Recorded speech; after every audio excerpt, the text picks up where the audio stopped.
Senator Mike Rounds announced today that he is reintroducing his bill to end the Department of Education. The bill was not acted on before the last session of Congress ended, so he is bringing it back with some changes. KELOLAND's Tom Hansen spoke with Senator Rounds about the plan.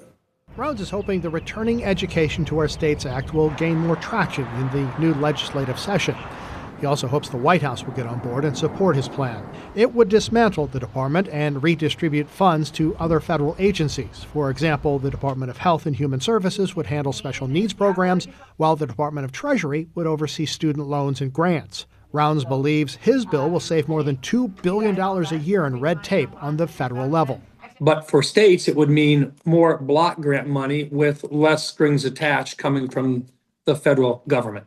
However, there is opposition to the dismantling of the education department, like this protest at UC Berkeley in California. We gather here to have our voice heard and defend the future of public education. The South Dakota Education Association told us they believe spreading education programs to other departments will expose students to more bureaucracy because they will have to deal with federal agencies that don't prioritize education. The U.S. Department of Education was created in 1980 by President Jimmy Carter. The idea was to make sure education remained a federal priority. And I believe that in the future we can have a much more responsive federal government.